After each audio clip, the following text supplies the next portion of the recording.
Hello champs, today we are going to discuss a topic and that is producers equilibrium. इससे last video में हमने revenue के topic को अच्छे से डिस्कस किया and it is chapter 8 of micro economics series. Okay, so what is producer equilibrium. Producer equilibrium जानने से पहले हमें ये जानना होगा कि प्रोड्यूसर को इक्विलिब्रियम में आने की ज़रूरत क्यों है. देखिए, जैसे कि कंज्यूमर को अपनी सेटिस्फैक्शन को मैक्सिमाइज़ करना होता है, उसी तरीके से producer also aims to maximise his satisfaction. तो मैक्सिमाइज़ करने के लिए वो क्या करेगा अपनी सेटिस्फैक्शन को. Producer satisfaction is maximise in terms of profit. यानी कि अगर उसको ज़्यादा प्रॉफिट होगा तो उसकी ज़्यादा सेटिस्फैक्शन मैक्सिमाइज होगी, इंक्रीज़ होगी. ठीक है, तो अल्टीमेट एम है प्रोड्यूसर का मैक्सिमाइज़ करना प्रॉफिट. ओके, प्रॉफिट क्या होता है. Profit refers to the excess of receipt from the sale of goods over the expenditure incurred on producing them. It means profit is a difference. Let's suppose हमारे पास जितनी भी income generate हुई हमारी produce को cell करके and जो हमारा expenditure हुआ उस प्रोड्यूस को बनाने में, जब हम अपने रेवेन्यू में से उस एक्सपेंडिचर को माइनस कर देंगे and that the ultimate amount that is left that is profit. Okay, so profit यहाँ पे क्या लिखा है. Profit refers to the excess of receipt, यानी एक्सेस यानी एक्स्ट्रा जो रिसिप्ट यानी अमाउंट हमारे पास बचा from the sale of goods over expenditure, expenditure को माइनस करके इनकर्ड ऑन प्रोड्यूसिंग दैम. देखिए, the amount received from the sale of good is known as revenue. यानी कि जो भी अमाउंट हम रिसीव करते हैं जब हम प्रोड्यूस को सेल करते हैं वो होता है रेवेन्यू. और एक्सपेंडिचर क्या होता है. एक्सपेंडिचर होता है उसको प्रोड्यूस करने में जो हमारी लागत लगती है, रॉ मटेरियल की कॉस्ट एंड लैंड की कॉस्ट, रेंट की कॉस्ट, है ना, इलेक्ट्रिसिटी, पावर, फ्यूल, इन सब चीज़ों की कॉस्ट को हम एक्सपेंडिचर में कैलकुलेट करेंगे. एंड जब हम रेवेन्यू में से एक्सपेंडिचर को माइनस कर देंगे तो जो हमारे पास अमाउंट आएगा वो होगा हमारा प्रॉफिट. एक्सपेंडिचर को हम कॉस्ट भी कहते हैं एंड हमने कॉस्ट वाले चैप्टर में पढ़ा था कि हमारी कॉस्ट कितनी तरीके होती है, एक्सप्लिसिट और इम्प्लिसिट. तो अगर आपने कॉस्ट का वीडियो नहीं देखा है तो प्लीज़ जाके वीडियो देखिए कॉस्ट का, आपको अच्छे से क्लियर हो जाएगा. ओके, तो हमने प्रॉफिट के कॉन्सेप्ट को समझ लिया अभी भी. लेकिन प्रोड्यूसर इक्विलिब्रियम में कैसे आएगा अगर वो प्रॉफिट को मैक्सिमाइज करना भी चाहता है, तो वो कॉन्सेप्ट समझेंगे हम प्रोड्यूसर इक्विलिब्रियम के थ्रू. प्रोड्यूसर इक्विलिब्रियम क्या होता है. Refers to that price and output, यानी उतने प्राइस और आउटपुट का combination which brings maximum profit, जो मैक्सिमम प्रॉफिट दे प्रोड्यूसर को, and profit decline as more is produced. It means equilibrium वो कंडीशन होती है जहाँ पे प्राइस और आउटपुट का एक कॉम्बिनेशन होता है. ठीक है, एक पॉइंट होता है जहाँ पे एक प्रोड्यूसर जो है अपनी प्रॉफिट को मैक्सिमाइज़ करता है. लेकिन अगर उस पॉइंट के बाद भी प्रोड्यूसर आउटपुट को बनाना चालू रखेगा तो क्या होगा. प्रॉफिट डिक्लाइन करेगा एंड जो पॉइंट होगा वही इक्विलिब्रियम पॉइंट होगा. So there are two methods for determination of producer equilibrium. Producer के इक्विलिब्रियम को डिटरमाइन करने के दो मेथड हैं. एक है total revenue and total cost approach, इसको TR एंड TC अप्रोच भी कहते हैं. And second is marginal revenue and marginal cost approach. It is also called MR and MC approach. But in our syllabus TR and TC approach is not there, so we will only learn about MR-MC approach, that is margin revenue and margin cost approach. So let us start with MR-MC approach. Okay, so according to MR-MC approach, producer equilibrium refers to the stage of that output level at which, यानी कि producer equilibrium वो stage of output है level जहाँ जब पहला condition है MC is equal to MR, यानी हमारी जो मार्जिनल कॉस्ट है वो इक्वल होनी चाहिए हमारे जो मार्जिनल रेवेन्यू की. ठीक है, as long as MC is less than MR, यानी मार्जिनल रेवेन्यू हमारा मार्जिनल कॉस्ट से ज़्यादा है. देखिए, मार्जिनल का मीनिंग तो आपको पता ही है, चाहे वो कॉस्ट में हो चाहे वो रेवेन्यू में हो. ये हमने कॉन्सेप्ट डिस्कस किया है रेवेन्यू और कॉस्ट वाले टॉपिक में. तो आपने अगर वो वीडियो नहीं देखा तो प्लीज़ जाके देखिए, ये अच्छे से क्लियर हो जाएगा. बट मैं आपको इन शॉर्ट बता देता हूँ कि मार्जिनल कॉस्ट क्या होती है. जब हम एक एडिशनल यूनिट को प्रोड्यूस करते हैं और उसमें जो हमारी लागत लगती है ना, उसको बनाने में प्रोड्यूस में जो कॉस्ट होता है उसी को हम मार्जिनल कॉस्ट कहते हैं. और मार्जिनल रेवेन्यू होता है जब हम एक एडिशनल यूनिट को सेल करते हैं और उस एडिशनल यूनिट से जो हमारे को रेवेन्यू होता है उसको हम मार्जिनल रेवेन्यू कहते हैं. तो हमारी कॉस्ट जब हमारे रेवेन्यू के इक्वल होगी तभी एक प्रोड्यूसर इक्विलिब्रियम में होगा. ठीक है, लेकिन अगर suppose marginal revenue marginal cost से ज़्यादा है तो इसका मतलब क्या है, रेवेन्यू ज़्यादा है कॉस्ट से. तो ये प्रॉफिटेबल है प्रोड्यूसर के लिए, तो वो क्या करेगा, गो ऑन प्रोड्यूसिंग, और प्रोड्यूस करेगा, बिकॉज अभी प्रॉफिट है उसको ज़्यादा, because it adds to its profit, वो प्रॉफिट में ऐड हो रहा है। He stop producing more only when, कब वो रोक देगा अपनी प्रोडक्शन को, जब MC MR के इक्वल हो जाएगा, यानी कॉस्ट इक्वल हो जाएगी रेवेन्यू के। ठीक है, अभी तक तो रेवेन्यू ज़्यादा था कॉस्ट से, तो इसलिए वो ज़्यादा प्रोड्यूस कर रहा था, क्योंकि उसके लिए प्रोड्यूस करना प्रॉफिटेबल था, उससे उसकी सेटिस्फेक्शन मैक्सिमाइज हो रही थी। बट वो रोक देगा प्रोडक्शन जब MC हो जाएगा MR के equal, and it is the case where the equilibrium condition exist. So इसको और अच्छे से एक्सप्लेन करते हैं कि एवरी प्रोड्यूसर एम करता है मैक्सिमाइज द टोटल प्रॉफिट। ठीक है, प्रॉफिट को मैक्सिमाइज करता है, तो उसके लिए क्या करता है, a firm compares it's MR with its MC, यानी उसकी मार्जिनल रेवेन्यू को वो मार्जिनल कॉस्ट के साथ कंपेयर करती है। तो profit will increase as long as MR is greater than MC, यानी अगर प्रॉफिट इंक्रीज हो रहा है कब तक होगा, जब मार्जिनल रेवेन्यू मार्जिनल कॉस्ट के ग्रेटर है, और प्रॉफिट फॉल करने लगेगा अगर मार्जिनल कॉस्ट मार्जिनल रेवेन्यू से ज़्यादा हो गई। ऑब्वियस सी बात है, अगर कॉस्ट ज़्यादा है एज़ कम्पेयर टू रेवेन्यू, यानी हमारा खर्चा ज़्यादा हो रहा है, एक्सपेंडिचर ज़्यादा हो रहा है, और हमारे को रेवेन्यू कम मिल रहा है, तो हमारा प्रॉफिट ऑब्वियस सी बात है डिक्लाइन करेगा। तो यही इसमें लिखा है कि प्रॉफिट कब तक होगा, जब तक MR ग्रेटर देन है MC के, और फॉल करने लगेगा अगर MC ज़्यादा हो जाएगा MR से। सो इक्विलिब्रियम जो है ना, is not achieved when MC is less than MR। क्यों? क्योंकि यहाँ पे रेवेन्यू ज़्यादा है कॉस्ट से, यानी कि अभी और प्रोड्यूस किया जा सकता है क्योंकि प्रॉफिट ज़्यादा मिल रहा है, as it is possible to add more profits by producing more. Okay, तो producer is not at equilibrium when MC is greater than MR। Also देखिए ना, प्रोड्यूसर इसमें इक्विलिब्रियम पे है क्योंकि यहाँ पे रेवेन्यू ज़्यादा है कॉस्ट से, तो यहाँ पे ज़्यादा प्रोड्यूस करके ज़्यादा प्रॉफिट को कमाया जा सकता है, तो वो प्रोडक्शन चालू रखेगा अपनी। ठीक है, और यहाँ पे क्या है कि MC ज़्यादा है MR से, यानी कि कॉस्ट ज़्यादा है रेवेन्यू से, तो यहाँ पे तो प्रोड्यूस करेगा नहीं, यानी इसके कोई पहले पॉइंट पे उसको आना है, तो उसके पहला पॉइंट कौन सा होगा, MC is equal to MR वाला। ठीक है, देखिए अगर ये ज़्यादा होगा तो बेनिफिट कम है, कॉस्ट ज़्यादा है, it means the firm will be at equilibrium when MC is equal to MR। तो ना इस कंडीशन पे इक्विलिब्रियम है, ना इस कंडीशन पे इक्विलिब्रियम है, इस कंडीशन पे इक्विलिब्रियम होगा। तो पहली कंडीशन तो ये है कि MC is equal to MR होना चाहिए इक्विलिब्रियम कंडीशन में आने के लिए प्रोड्यूसर को। एक सेकंड कंडीशन और है, उसको भी समझना है कि MC is greater than MR after MC is equal to MR output level. मतलब इसका क्या मीनिंग है कि MC जब MR के इक्वल है तो सेकंड जो कंडीशन होनी चाहिए ना, ये कंडीशन तो फुलफिल हो गई। सेकंड कंडीशन होती है कि इस पॉइंट के बाद MC बड़ा होना चाहिए MR के, यानी कॉस्ट ज़्यादा होनी चाहिए रेवेन्यू के। अगर इस टाइम पे भी MR इक्वल ग्रेटर देन हो जाएगा MC, तो और प्रोड्यूस कर सकता है प्रोड्यूसर, तो अभी भी इक्विलिब्रियम नहीं आया। लेकिन अगर ये वाली कंडीशन रहेगी ना, कॉस्ट ज़्यादा रहेगी रेवेन्यू से, तो वो इस पॉइंट पे नहीं जाएगा और इसी पॉइंट पे वापस आ जाएगा, क्योंकि यहाँ पे कॉस्ट ज़्यादा है, तो यही इक्विलिब्रियम पॉइंट मेंटेन रहेगा। इसीलिए सेकंड कंडीशन ज़रूरी है, यानी कि MC ग्रेटर होना चाहिए MR के after MC is equal to MR output level. इसको और अच्छे समझते हैं, अभी हम ग्राफ के थ्रू भी समझेंगे किस तरीके से ये कॉन्सेप्ट है। देखिए, when MC is greater than MR, यानी कॉस्ट ज़्यादा है रेवेन्यू कम है, आफ्टर इक्विलिब्रियम पे, इक्विलिब्रियम पॉइंट के बाद, it means producing more will lead to decline in profit. Obvious सी बात है, कॉस्ट ज़्यादा होगी रेवेन्यू से, तो हम नहीं करेंगे ना प्रोडक्शन, क्योंकि प्रॉफिट हमारा डिक्लाइन कर रहा है। MC is equal to MR is a necessary condition for the equilibrium but not sufficient condition enough to ensure equilibrium. क्यों? क्योंकि MC is equal to MR ना 2 बार आता है, यानी MC is equal to MR की कंडीशन ना 2 बार आती है। पहली कंडीशन जब MC is equal to MR आती है ना, उसके नेक्स्ट पॉइंट पे होता है MR is equal to greater than MC। ये MR MC के ग्रेटर होता है, यानी कि प्रोड्यूसर को और प्रोड्यूस करना चाहिए क्योंकि रेवेन्यू ज़्यादा है कॉस्ट से। और second MC equal to MR आता है एक और बारी, एंड इसके बाद क्या होता है, MC ग्रेटर हो जाता है MR के।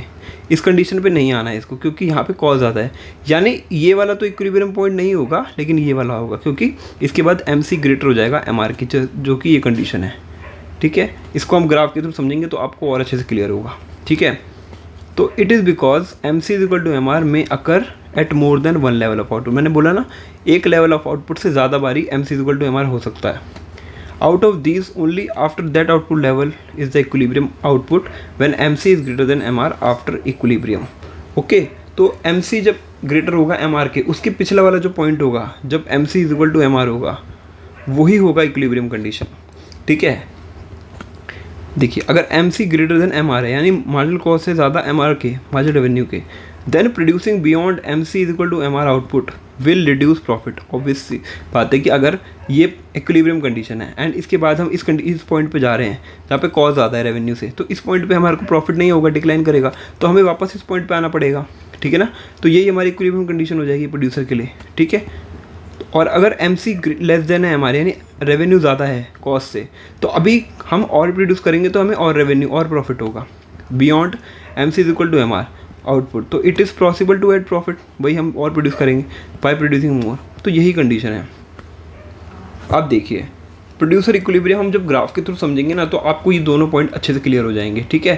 कि ये वाला तो आपको क्लियर है ही कि M C equal to M R के ऊपर हमारा इक्विलिब्रियम होगा, लेकिन इसमें थोड़ी सी आपको डाउट हो सकता है कि एम सी एम आर के बड़ा होना चाहिए आफ्टर ये, तभी इक्विलिब्रियम कंडीशन होगी। उसको समझते हैं। देखिए दो केस होते हैं प्रोड्यूसर इक्विलिब्रियम के, जब प्राइस कांस्टेंट होता है और जब प्राइस फॉल करेगा, जब हम आउटपुट को इंक्रीज़ करेंगे। ये वाला केस हमने रेवेन्यू वाले टॉपिक में भी डिस्कस किया था। तो आपको अगर एक इसको कॉन्सेप्ट को और अच्छे समझना है तो आप रेवेन्यू वाले टॉपिक एक बार दोबारा देख लेना, ठीक है। तो प्रोड्यूसर इक्विलिब्रियम देखते हैं जब प्राइस रिमेन्स कांस्टेंट। जब प्राइस रिमेन्स कांस्टेंट होगा ना, तो firm can sell any quantity of output at the same price, यानी फिक्स्ड प्राइस पे कितना भी आउटपुट सोल्ड कर सकती है मार्केट में। और उस टाइम पे हमने ये भी देखा था कि जब प्राइस कांस्टेंट होगा तो प्राइस होगा ए आर के इक्वल, है ना। प्राइस और A R remains same at all levels of output. Also the M R is equal to A R, क्योंकि जो एवरेज रेवेन्यू है ना वो मार्जिनल रेवेन्यू के इक्वल होगा, क्योंकि प्राइस कांस्टेंट है। तो मार्जिनल रेवेन्यू में जो चेंज हो रहा है एडिशनल यूनिट पे प्रोड्यूस करके सोल्ड करने पे जो रेवेन्यू एडिशनल मिल रहा है वो इक्वल होगा प्राइस के, और प्राइस ऑब्वियसली इक्वल है ए आर के, तो एम आर जो है ए आर के इक्वल होगा। सो प्रोड्यूसर क्या करेगा, एम करेगा to produce that level of output at which M C is equal to M R, ठीक है। प्रोड्यूसर क्या कोशिश करेगा, वो लेवल ऑफ आउटपुट प्रोड्यूस करने की जब मार्जिनल कॉस्ट हमारी मार्जिनल रेवेन्यू के बराबर हो और उसके अगले पॉइंट पे एम सी बड़ा हो एम आर से, ठीक है। क्यों बड़ा हो अब देखते हैं। देखिए लेट सपोज आउटपुट है हमारा 1 2 3 4 5 6, ये आउटपुट हम इंक्रीज़ कर रहे हैं, प्राइस हमारा कांस्टेंट है 12 रुपये, टोटल रेवेन्यू जो है वो इसको मल्टीप्लाई करेंगे तो 12, 2 into 12 24, 3 into 12 36, 4 into 12 48, 5 into 12 60, 6 into 12 72, okay. And total cost दी हुई है 13 25 34 42 54 68, ओके। एंड मार्जिनल रेवेन्यू हमारा प्राइस के इक्वल है। देखिए प्राइस ये रहा एंड एम आर ये रहा, 12 12 12 12 12। हमें पता है मार्जिनल रेवेन्यू कैसे निकालते हैं, पहले लेवल पे 12 सेम है, दूसरे लेवल पे 24 में से 12 माइनस करो तो 12, थर्ड में 36 में से 24 माइनस किया तो 12, 48 में 36 माइनस करे तो 12। तो इस तरीके से हम निकालते हैं एम आर को, है टोटल कॉस्ट दिया हुआ है। तो एम सी निकालने का क्या तरीका है, 13 पहले लेवल पे मार्जिनल कॉस्ट सेम है, सेकंड लेवल पे 25 माइनस 13 12, थर्ड लेवल पे 34 माइनस 25 9, फोर्थ लेवल पे 42 माइनस 34 8, एंड फिफ्थ लेवल पे 54 माइनस 42 12। तो इस तरीके से एम सी निकल गया, इस तरीके से टी सी निकल गया। अब प्रॉफिट क्या होता है, टी सी माइनस प्रॉफिट क्या होता है, T R minus T C. देखिए तो प्रॉफिट होगा total revenue minus total cost. तो यहाँ पे देखिए प्रॉफिट क्या आ रहा है, -1 2 6 6 4, ओके। तो हमारा रेवेन्यू ये हो रहा है, हमारा प्रॉफिट ही हो रहा है, ठीक है। देखिए ग्राफ देखिए, हमने वाई एक्सिस पे लिया है रेवेन्यू एंड कॉस्ट, ठीक है, एंड यहाँ पे लिया है आउटपुट। देखिए ये हमारा प्राइस लाइन है, यानी ए आर एम आर के इक्वल है, ठीक है। एंड मार्जिनल कॉस्ट कर्व हमने पढ़ा है कॉस्ट वाले चैप्टर में, मार्जिनल कॉस्ट कर्व कुछ इस तरीके से बनता है यू शेप का, ठीक है। तो और हमने ग्राफ के थ्रू प्लॉट करा है तो वो इस तरीके से बनेगा, बट यहाँ पे देखिए हमने कोई यूनिट्स नहीं लिखी हुई, तो ये नॉर्मल ये जर्नल कर्व है, आप इसको एग्जाम में डायरेक्ट बना सकते हैं, आपको ये टेबल बनाने की ज़रूरत नहीं है। तो देखिए ये एम सी कर्व इस तरीके से कुछ यू शेप है ना। पहली बार M C is equal to M R, ये इसके इक्वल कहाँ पे है, आर पॉइंट पे, आर पॉइंट पे इक्वल है, यानी कि ये प्रोड्यूसर इक्विलिब्रियम होना चाहिए। लेकिन देखिए इसके आगे क्या है, इसके नेक्स्ट कंडीशन में क्या है, ये ग्राफ नीचे जा रहा है, यानी एम आर जो है ना एम सी से बड़ा हो रहा है। यहाँ पे एम आर नीचे आ रहा है और एम सी नीचे आ रहा है और एम आर ऊपर है, यानी एम आर जो है ग्रेटर है एम सी के, यानी कि अभी भी प्रोड्यूस करेगा प्रोड्यूसर, बिकॉज आगे उसको प्रॉफिट मैक्सिमम हो सकता है। और सेकंड पॉइंट है ये वाला, जब M C is equal to M R है, ठीक है, यानी M C is equal to M R है, ठीक है, ये भी इक्विलिब्रियम पॉइंट है। ये वाला इक्विलिब्रियम पॉइंट इसलिए नहीं है क्योंकि इसके नेक्स्ट स्टेप पे ना रेवेन्यू ज़्यादा है कॉस्ट, ये रेवेन्यू कर्व है, ये कॉस्ट कर्व है। तो रेवेन्यू जो ऊपर है और कॉस्ट नीचे, यानी कि अभी प्रोड्यूसर अगर प्रोड्यूस करेगा तो आउटपुट बढ़ाया जा सकता है, प्रॉफिट को मैक्सिमाइज किया जा सकता है। बट इस पॉइंट पे देखिए, इस पॉइंट पे एमसी कर्व ऊपर चला गया इसके बाद वाले पे और एमआर नीचे, यानी कॉस्ट बढ़ जाएगी और रेवेन्यू कम हो जाएगा अगर हम इसके आगे क्यू के आगे प्रोड्यूस करना चालू रखेंगे। इसीलिए ये इक्विलिब्रियम पॉइंट है। इसीलिए जो दो केसेस थे ना, कि पहला केस तो था MC is equal to MR, तो वो ये वाले में भी फुलफिल हो रहा है, इस वाले में भी। लेकिन सेकंड केस कि अगले पॉइंट पे MC बड़ा होना चाहिए MR से, वो खाली इस वाले पॉइंट पे फुलफिल हो रहा है, इस वाले पे नहीं हो रहा है ना। तो इस वजह से यही हमारा प्रोड्यूसर इक्विलिब्रियम कहलाएगा, क्योंकि ये पॉइंट के आगे MC बड़ा है MR के और इस पॉइंट पे MC is equal to MR, यानी यहाँ पे दोनों कंडीशंस को फुलफिल किया जा रहा है। इसीलिए ये जो K पॉइंट है यही हमारा प्रोड्यूसर इक्विलिब्रियम पॉइंट है व्हेन प्राइस रिमेन कांस्टेंट, यानी कि प्राइस लाइन कांस्टेंट है। ओके, देखिए यहाँ पे क्या है, producer equilibrium is at equilibrium at point K। Producer equilibrium is determined at OQ, O से लेके Q लेवल पे, ये हमारा प्रोड्यूसर इक्विलिब्रियम का आउटपुट है, level of output corresponding to point K as it is point. तो यहाँ पे MC is equal to MR भी है, यानी कि MC is equal to MR। देखिए MC कर्व यहाँ पे इसको कट कर रहा है, तो यहाँ पे इस पॉइंट पे तो MC MR के इक्वल है क्योंकि MR कर्व ये है। और सेकंड है MC is greater than MR after MC is greater than MR output. तो इस लेवल के बाद MC बड़ा है और MR छोटा है, इसीलिए ये वाला जो पॉइंट होगा K होगा, यही होगा प्रोड्यूसर इक्विलिब्रियम जब प्राइस कांस्टेंट होगा।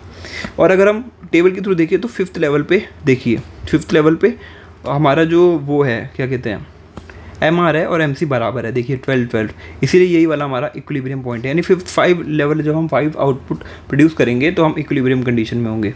बिकॉज इसके बाद देखिए MR जो है 12 है और MC यानी 14 है, 14 है, तो MC जो है बड़ा हो गया, तो इस वजह से यही पॉइंट हमारा इक्विलिब्रियम पॉइंट है। इसके पहले भी MC और MR इक्वल हैं, इस पॉइंट पे देखिए तो 12 इस पॉइंट पे भी इक्वल है। लेकिन अगले पॉइंट पे देखिए MR बड़ा है MC छोटा है, यानी रेवेन्यू ज़्यादा है कॉस्ट कम है, यानी अभी प्रोड्यूस कर सकता है प्रोड्यूसर क्योंकि रेवेन्यू ज़्यादा है। तो ये वाला इक्विलिब्रियम पॉइंट नहीं होगा, बट ये वाला होगा क्योंकि इसके अगले पॉइंट पे कॉस्ट ज़्यादा हो जाएगी, रेवेन्यू कम हो जाएगा। इसीलिए point K is can be called as a producer equilibrium. Okay, although MC is equal to MR is also satisfied at point R, जैसे मैंने कहा पॉइंट R पे भी सेटिस्फाई कर रहा है, but it is not the point of equilibrium as it satisfies only the first condition, that is MC is equal to MR. So producer will be at equilibrium at point K when both the conditions are satisfied, जो कि हमने दोनों conditions को पढ़ा। ठीक है, अब हम सेकंड केस पढ़ते हैं, producer equilibrium when price fall with rise in output, यानी कि जैसे जैसे हम आउटपुट बढ़ाएंगे प्राइस फॉल हो रहा है ना, या आउटपुट बढ़ा के हमें प्राइस को फॉल करना ही पड़ेगा। देखिए when there is no fixed price, कोई फिक्स प्राइस नहीं है और प्राइस फॉल करेगा विद राइज इन आउटपुट, अगर हम आउटपुट आएंगे तो प्राइस फॉल करेगा, तो MR कर्व जो होगा स्लोप डाउनवर्ड होगा। ये वाला केस हमने इससे लास्ट वीडियो में पढ़ा है रेवेन्यू वाले कॉन्सेप्ट में, क्या क्यों MR डाउनवर्ड होगा, मैंने वहाँ पे अच्छे से एक्सप्लेन किया, बट यहाँ पे मैं आपको थोड़ा सा बता देता हूँ। MR इसलिए डाउनवर्ड स्लोप होगा क्योंकि प्राइस बढ़ रहा है, प्राइस बढ़ेगा तो रेवेन्यू जो होगा ना एक टाइम के बाद धीरे धीरे ना कम होने लगेगा। रेवेन्यू किस पे डिपेंड करेगा प्रोड्यूसर का, ऑन द प्राइस। अगर प्राइस मतलब आउटपुट लेवल जितना बढ़ाएगा और प्राइस बढ़ेगा तो उनका रेवेन्यू भी बढ़ेगा, बट यहाँ पे प्राइस फॉल कर रहा है, आउटपुट बढ़ रहा है, तो इस वजह से ना मार्जिनल रेवेन्यू का जो कर्व होगा ना वो डाउनवर्ड स्लोपिंग होगा, बिकॉज प्राइस तो कम हो रहा है बट MR रेवेन्यू जो हो रहा है और तेज़ी से कम होगा। वो मैंने पिछले वीडियो में आपको अच्छे से एक्सप्लेन किया हुआ है। Producer aims to produce that level of output at which MC is equal to MR, ये तो कंडीशन है ही कि MC is equal to MR होना चाहिए, और अगले पॉइंट पे MC curve cut the MR curve from below. देखिए ये कर्व मैं समझ आता हूँ आपको कैसे होता है। आउटपुट देखिए हमारा 1 2 3 4 5 ये हमारा आउटपुट है और हमारा प्राइस है 8 7 6 5 4। ठीक है, तो TR निकालने के लिए क्या करेंगे, इन दोनों को मल्टीप्लाई करेंगे, 2 7 14 3 6 18 4 5 20 5 4 20, तो हमारे टोटल रेवेन्यू आ गया। एंड हमारा टोटल कॉस्ट दिया हुआ है 6 11 15 20 26, हमारा टोटल कॉस्ट है। हमने MR और MC निकाल ली, हमें पता है कैसे निकालते हैं, तो MR हमारा 86420, MC हो गया 65456। प्रॉफिट निकालने के लिए हमने क्या किया, TR में से TC को माइनस करा, तो 2330 -6। ठीक है, यहाँ पे देखिए मार्जिनल रेवेन्यू देखिए और प्राइस देखिए, 87654, ये जो डिक्रीज़ हो रहा है एक लिमिट तक, मतलब इसका रेट जो डिक्लाइन है उतना तेज़ नहीं है जितना देखिए रेवेन्यू का डिक्लाइन है। 86420 यानी रेवेन्यू का जो डिक्लाइन है ना वो ज़्यादा फास्ट है एज़ कम्पेयर टू प्राइस। इस वजह से जो कर्व होगा ना मार्जिनल रेवेन्यू का वो डाउनवर्ड स्लोपिंग होगा। ठीक है, ओके। तो एफ देखिए 86,420 ये हमारा हो गया। एंड एमसी हमने निकाल लिया, जैसे टीसी से हमने निकालते हैं एमसी, उसी से हमसे एमसी निकाल लिया। ठीक है, अब देखिए थर्ड लेवल पे एमआर और एमसी इक्वल है, थर्ड लेवल पे एमआर और एमसी इक्वल है। एंड इसके अगले पॉइंट पे देखिए 5 एमसी है और एमआर 2, यानी एमआर एमसी जो है बड़ा हो गया एमआर से, यानी हमारे ये जो लेवल ऑफ आउटपुट है ना, थर्ड लेवल ऑफ आउटपुट, यही हमारा प्रोड्यूसर का इक्विलिब्रियम है। देखिए इसका कर्व समझते हैं। ये हमारा वाई एक्सिस पे हो गया रेवेन्यू और कॉस्ट, यानी एमसी और एमआर। ठीक है, एंड हमारा वाई एक्स एक्सिस पे हो गया आउटपुट। ठीक है, तो जैसे जैसे हम आउटपुट बढ़ा रहे हैं हमारा प्राइस रिड्यूस करेगा, डिक्रीज़ होगा प्राइस। और ये हमारा हो गया एमआर कर्व। ठीक है, मार्जिनल रेवेन्यू कर्व। देखिए किस तरीके से हम इंक्रीज, देखिए प्राइस कम हो रहा है। जैसे मान लीजिए ये इस लेवल ऑफ आउटपुट पे ये प्राइस था, ये प्राइस है हमारा। ठीक है, फिर हमने आउटपुट बढ़ाया, यानी इस पॉइंट पे आए आउटपुट, यहाँ पे देखिए आउटपुट बढ़ा तो हमारा प्राइस रिड्यूस हो गया, P1 यानी नीचे आ गया। फिर हमने आउटपुट बढ़ाया, यहाँ पे देखिए ये हमारा आउटपुट यहाँ तक बढ़ा, फिर ये देखिए प्राइस यहाँ पे और नीचे आ गया। तो यही है, यानी कि आउटपुट बढ़ाने के लिए हमें प्राइस को रिड्यूस करना पड़ेगा। और हमारा मार्जिनल कर्व कुछ इस तरीके से बनेगा, downward sloping and steeper curve होगा ये। ओके, एंड हमारा एमसी कर्व तो हमें पता ही है, वो इस तरीके से यू शेप बनता है। तो देखिए ये यू शेप का कर्व बना। अब यहाँ पे देखिए एफ पॉइंट पे प्रोड्यूसर इक्विलिब्रियम हो सकता है, क्योंकि यहाँ पे एमसी कर्व जो है एमआर के इस इक्वल है। एफ पॉइंट पे MC is equal to MR है। बट आगे देखिए नेक्स्ट पॉइंट पे एमसी नीचे जा रहा है, एमआर ऊपर है, यानी एमआर जो है बड़ा है एमसी से, यानी रेवेन्यू ज़्यादा है कॉस्ट से, यानी अभी आगे प्रोड्यूस कर सकता है प्रोड्यूसर, बिकॉज प्रॉफिट मैक्सिमाइज हो सकता है। लेकिन जब जैसे जैसे इंक्रीज़ होगा, यहाँ पे देखिए पॉइंट ई पे देखिए, पॉइंट ई पे M C is equal to M R, again ये इक्विलिब्रियम कंडीशन हो रही है। बट सेकंड केस भी हमें फुलफिल करना है। सेकंड केस क्या है कि एम सी बड़ा होना चाहिए एम आर से। क्या ये कंडीशन यहाँ फुलफिल हो रही है? पॉइंट ई के बाद देखिए एम सी ऊपर जा रहा है, ऊपर है कर्व, और एम आर नीचे है, यानी M C is greater than M R. तो ई पॉइंट पे प्रोड्यूसर इक्विलिब्रियम फुलफिल हो रहा है, यहाँ पे दोनों कंडीशन फुलफिल हो रही हैं, एफ पॉइंट पे नहीं हो रहा है। ठीक है, so producer is at equilibrium at point E. हम पॉइंट ई पे प्रोड्यूसर का इक्विलिब्रियम मार्क कर देंगे। Producer equilibrium is determined at point O M quantity, हमारी ओ एम क्वान्टिटी है, corresponding to point E as it is the point where MC is equal to MR and MC is greater than MR after MC is equal to MR output level। यानी इसके बाद MC is equal to MR के बाद MC greater हो जाएगा MR के। ठीक है, तो अगर आप टेबल नहीं भी याद रखना चाहते तो कोई ज़रूरत नहीं है टेबल याद करने की। इस वाले केस में आप खाली कर्व याद रखिए, कर्व किस तरीके से बन रहा है। यहाँ पे MR कर्व डाउनवर्ड स्लोपिंग है। ठीक है, when price fall with rise in output, और ये आपको याद रखना है क्या लिखा है हमने यहाँ पे। ठीक है, ये याद रखना है, ये इंपॉर्टेंट है। ठीक है, ये एग्जाम में लिखना होता है। प्रोड्यूसर कहाँ पे इक्विलिब्रियम है, पॉइंट डी पे। देखिए यहाँ पे हमने कोई भी कर्व में प्लॉट नहीं किया है, पॉइंट यहाँ पे जो है ये आपको टेबल के थ्रू मैंने प्रोड्यूसर इक्विलिब्रियम दिखाया, ये मैंने कर्व के थ्रू दिखाया। एग्जाम में आपको कर्व के थ्रू ही बनाना पड़ेगा, क्योंकि वो ज़्यादा बेनिफिशियल रहेगा आपके लिए। ठीक है, और देखिए यहाँ पे M R curve A R की इक्वल है, प्राइस की इक्वल है, और एम सी इस तरीके से बन रहा है। तो आपको कर्व याद रखने हैं। ठीक है, आपको ये सब चीज़ें याद रखनी है। ठीक है, कि क्या क्या कंडीशन हो रही है, और रीज़न मैंने यहाँ पे दिखाया कि रीज़न क्यों है, क्यों एम आर एम सी के इक्वल इसी पॉइंट पे है या इस पॉइंट पे क्यों नहीं है। ठीक है, दोनों चीज़ मैंने आपको समझाया। ठीक है, और हमने जो अपना प्रोड्यूसर इक्विलिब्रियम था उसको अच्छे से डिस्कस कर लिया है। ये चैप्टर मेरी तरफ से कंप्लीट हो चुका है, एंड इकोनॉमिक्स के जितने भी चैप्टर्स हैं हम डे बाय डे कंप्लीट कर रहे हैं। सो प्लीज़ वीडियो में बने रहिए और अपने माइक्रो इकोनॉमिक्स के कंसेप्ट्स को ईजिली यहाँ से सॉल्व करिए, यहाँ से कंप्लीट कीजिए। ओके, सो वीडियो में बने रहने के लिए thank you so much guys.